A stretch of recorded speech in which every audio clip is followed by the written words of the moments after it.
Hello everybody and welcome to World of Warship Blitz, and today we have the new Tier 7 British battleship, the Duke of York. So now I'm going to have to admit this is game 27, so probably there's a few things that I've found about the Duke of York. One, it seems to be a primary target. I've spent a lot of time shooting up destroyers with HE who decide to come in and see if they can take out the newest, latest thing, which creates some pretty boring games because I wear a lot of torpedoes. So there are a lot of sunk destroyers because if you've seen my video on the stats for this thing, it's pretty good with its HE, so I just keep the HE loaded like I am here. And yeah, so the ship itself, well, I had high hopes for it, but I've got to say that, let's just be right off the bat, say that I prefer the hood.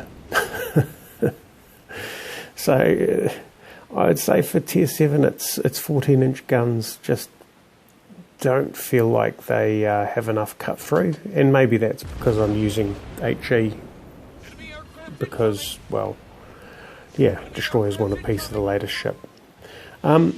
Even when I'm using AP though, it seems to take an awfully long time to wear down enemy ships. So that's probably one of the challenges I've faced with it.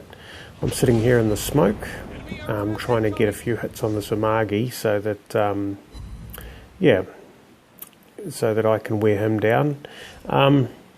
It does feel quite challenged against Tier 8 ships. You know, normally I try and be a little bit more generous, but I think after 27 games in a row, I'm getting a bit of a sense that, yeah, well, there's a couple of things. One, the newness might have to come out of it, and that would be quite beneficial. This Nelson sticking his nose out a little bit far.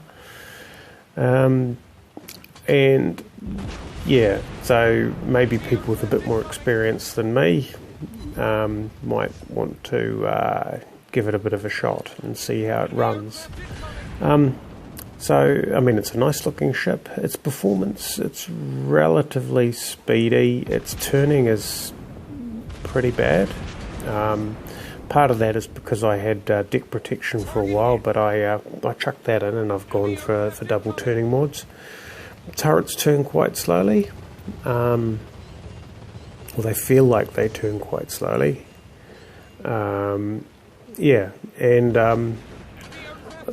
the shells seem to spend a lot of time in flight as well, because I do tend to have a lot of misses, particularly long range shots, which the hood, I'd get hits on long range shots.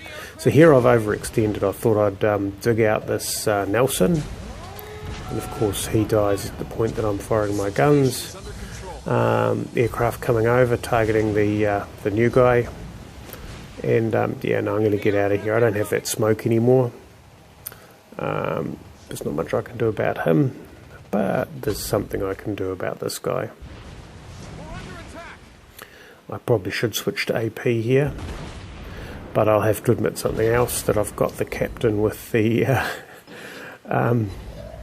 IFHE skill, simply because, yeah, I was getting some desperate for some wins here. Yeah, so, yeah, so the ship is tough enough. It's certainly a lot tougher than the Nelson, which, well, pretty much any battleship's tougher than the Nelson. It's tougher than the hood, it's my impression. It's certainly taken a bit of a beating in its time. It's not as large a target as the hood, and it feels, maybe a little bit more agile than the hood, although the hood's, yeah, well, not particularly agile at all. Has a good HE, so great fire chance. That's probably an overshoot there, is it?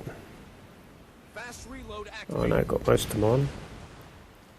But yeah, the rapid reload is fantastic. So it has the smoke, which I generally use fairly early because yeah, it's not really great for getting you out of trouble. You're still a big target, and for some reason, even I don't know what it's like fighting against it when you're in smoke. But when you're in smoke, certainly if things are close by, they just shoot into the smoke and they get you anyway. So it's really the purpose of smoke is at long range to put the aim of the battleships off. There was no point in me going for that.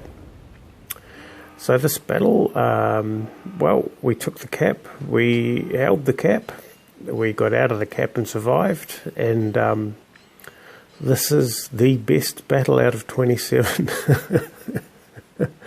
So, yeah, maybe when it's not so fresh and it's not a target for every destroyer in town, it might be a different story. And I think let's have the jury out on it. It's certainly not overpowered. I don't think you could claim that. But if I had to choose between this and the hood, I'd definitely go for the hood from preference. Let's have a look at the stats on the press account, and you'll sort of see what I mean. Although, yeah, you can see I'm sort of fifth from the top there. Not a great number of hits, bit of fires, a few aircraft destroyed, but yeah, thanks for watching, and yeah, I hope you found that educational.